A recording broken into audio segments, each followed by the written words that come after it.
Good morning guys. এখন আমরা যাচ্ছি নববৃন্দাবনের উদ্দেশ্যে। এখন সকাল বাজছে 7টা। এখান থেকে নববৃন্দাবন যাব। চলো ব্লগে দেখা হচ্ছে। দিনটা ছিল ছুটির দিন।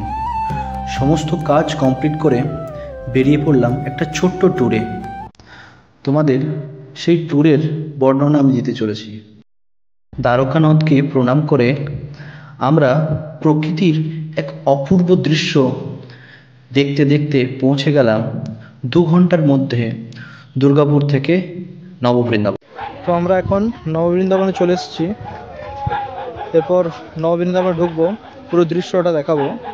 তো স্টে কানেক্টেড। ইতিহাসের পাতা উল্টালে দেখা যাবে বাঁকুড়ার সেই টেরাকোটার কাজ। সেই বিখ্যাত টেরাকোটার কাজই মন্দিরের গায়ে গায়ে খুব সুন্দরভাবে ফুটিয়ে তোলা হয়েছে। মন্দিরের গায়ে রয়েছে দেবদেবীর মূর্তি। খুব ভালোভাবে মন্দিরের দিকে তাকালে তোমরা দেখতে পাবে টেরাকোটার পুঙ্খানুপুঙ্খ কাজ। মন্দিরের ভিতরে পুজো দেওয়ার জন্য তোমরা মন্দিরের ঠিক বাম পাশে একদম গায়ে লাগানো মিষ্টি অথবা পুজো সামগ্রিকের জন্য ধূপ প্রসাদ কিনতে পারবে। এখানে দেশি ঘিয়ের মিষ্টি এবং মাখন এবং নলেন গুড়ের মিষ্টি সহ বিভিন্ন প্রকারের মিষ্টি তোমরা কিনতে পারবে। মন্দিরের ভিতরে রয়েছে 50টি গোমাতা। সেই গোমাতার দুধ অথবা ছানা দিয়েই সাধারণত এই মিষ্টি বানানো হয়ে থাকে। মন্দিরের ভিতরে প্রবেশ করেই একদম বাঁ হাতেই রয়েছে খুব সুন্দর বিশ্রামাগার। এখানে তোমরা বিশ্রাম করতে পারো।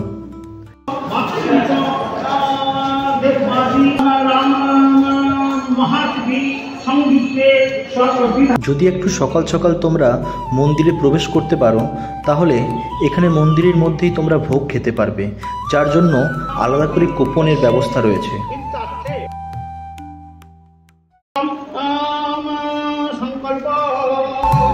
এখন সময় 10টা বেজে 15 মিনিট।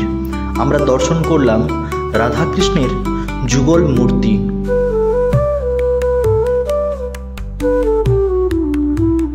পুজো এখন স্টার্ট হয়ে গেছে। তোমরা ভিতরে গিয়ে পরে নিজেদের নামে সংকল্প করাতে পারো। আমরা বাইরে পুজোর সামগ্রী কিনে পরে ভিতরে পুজো দিলাম।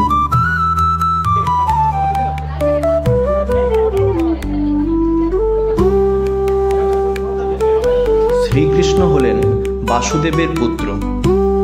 বাসুদেব যখন কারাগার অবস্থায় ছিলেন তখন ভগবান শ্রীকৃষ্ণের জন্ম হয়েছিল সেই কারাগার অবস্থায়। কথায় আছে, বাসুদেব রাখিয়া এলেন নন্দেরও মন্দিরে, নন্দেরও আলোয় কৃষ্ণ দিনে দিনে বাড়ে। সেই দৃশ্য মন্দিরের গায়ে পরিস্ফুটিত করে তোলা হয়েছে। শ্রীকৃষ্ণের মাখন চুরির দৃশ্য রয়েছে, রয়েছে কালিয়া নাগ দমনের দৃশ্য।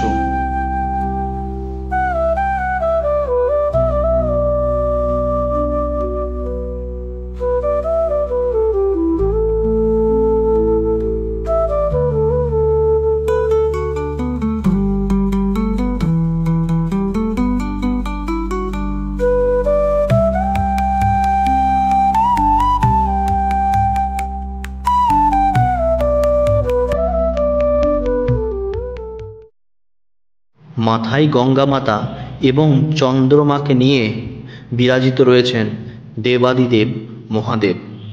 এই ধ্যানমগ্ন অবস্থায় দেবাদিদেব মহাদেবের অপূর্ব দৃশ্য মুগ্ধ করে তুলেছে দর্শকদের। পাশে দেখতে পাচ্ছ একটা বিল্ডিং রয়েছে 2 তলা। সেই বিল্ডিংয়ের থেকেও বড় এই মূর্তি তৈরি করেছে।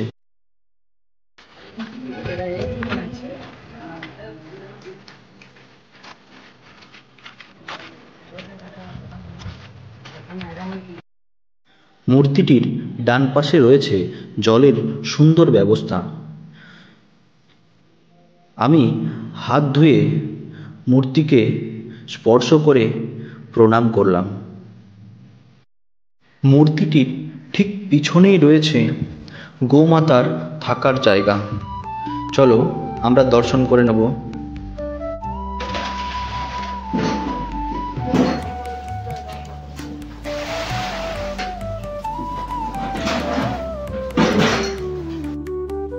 এখানে এনাদের সাথে কথা বলে জানতে পারলাম গরু ও বাছুর মোট 50টি এখানে রয়েছে, যার প্রতিদিন সেবা শুশ্রূষা করা হয়।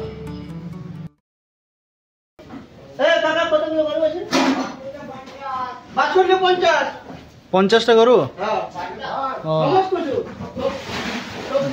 তো আমাদের ব্লগ আজকে এখানেই সমাপ্ত হলো। লাইক, শেয়ার অ্যান্ড সাবস্ক্রাইব করতে ভুলো না। দিস ইজ বাবে চক্রবর্তী অ্যান্ড সাইনিং অফ।